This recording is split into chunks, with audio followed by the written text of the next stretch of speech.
दोस्तों, चलिए आज पढ़ते हैं हमारे एटमॉस्फेयर के बारे में। एटमॉस्फेयर जो कि हमारे अर्थ को चारों तरफ से घेरा हुआ है, जिसमें कई सारे गैसेस हैं। अगर हम बात करें कि हमारा एटमॉस्फेयर कहाँ तक है, तो आज हम कह सकते हैं कि एटमॉस्फेयर अर्थ सरफेस से 1000 किलोमीटर की ऊंचाई तक है, पर 99% ऑफ गैस जो है वो 32 किलोमीटर में ही सीमित है। ये गैसेस ग्रेविटेशनल फोर्स के कारण ऊंचाई पर नहीं जा सकता है, क्योंकि गैसेस का भी मास होता है और ग्रेविटेशनल फोर्स उसे अपनी तरफ खींचे रखते हैं।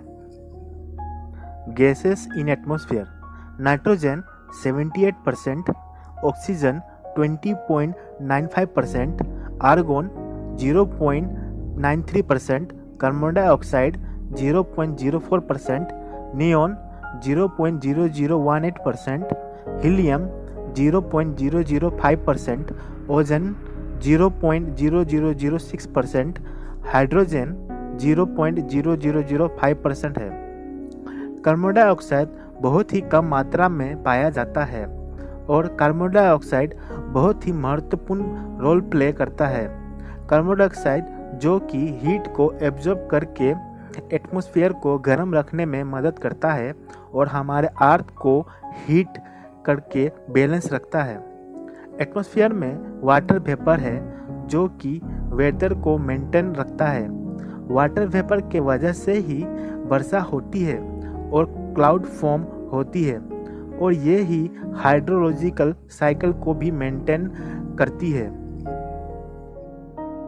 लेयर्स ऑफ एटमॉस्फेयर: एटमॉस्फेयर में 5 लेयर है: ट्रोपोस्फेयर, स्ट्रेटोस्फेयर, मेसोस्फेयर, थर्मोस्फेयर और एक्सोस्फेयर।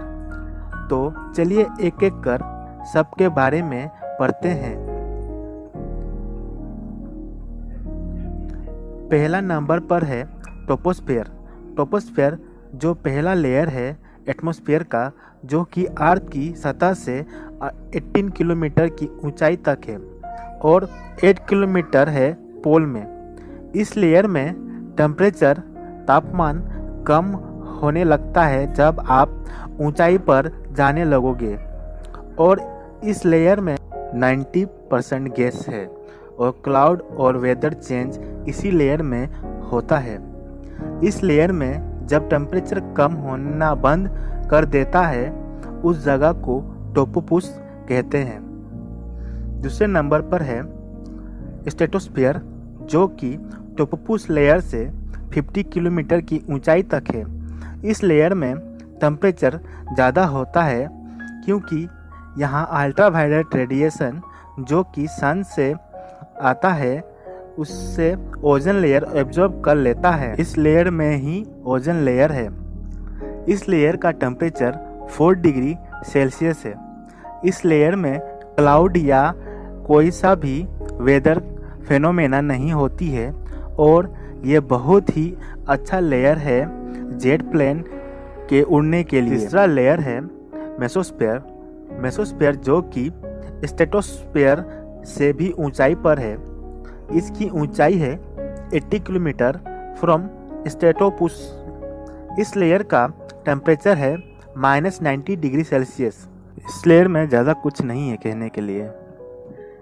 चौथा लेयर है थर्मोस्फेयर। थर्मोस्फेयर जो कि मेसोस्फेयर लेयर से भी ऊंचाई पर है। इसकी ऊंचाई है 512 किलोमीटर फ्रॉम मेसोस्फेयर। नासा के अनुसार इस लेयर का टेम्परेचर 2482.22 डिग्री सेल्सियस तक होता है। इस लेयर का टेम्परेचर ज़्यादा है क्योंकि यहाँ गैस मॉलिक्यूल्स, एक्सरे और अल्ट्रावायलेट रेडिएशन जो कि सन से आती है उसे ये गैस एब्जॉर्ब कर लेती है, जिससे गैस मॉलिक्यूल टूट के positively and negatively charge particle और आयंस में बदल जाते हैं।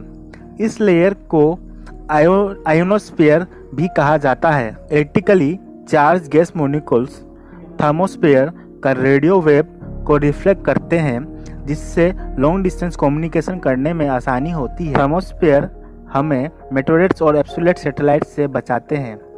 एग्जोस्फीयर, ये लेयर आउटरमोस्ट लेयर है हमारे एटमॉस्फेयर का, जो कि थर्मोस्फेयर से भी ऊंचाई पर है। इस लेयर का ऊंचाई है 960 kilometre from thermopause layer. Exosphere interplanetary space में मिला हुआ है। इस लेयर का टेम्परेचर है 300 degree Celsius to 1650 degree Celsius. Gravity कम होने के कारण यहाँ कुछ ही गैस मॉलिक्यूल्स रह पाते हैं और बाकी गैस मॉलिक्यूल्स फैल जाते हैं पूरे हमारे स्पेस में। दोस्तों, अगर आपको हमारा ये वीडियो पसंद आया है तो ज़रूर से हमारा ये चैनल लाइक एंड सब्सक्राइब करिएगा।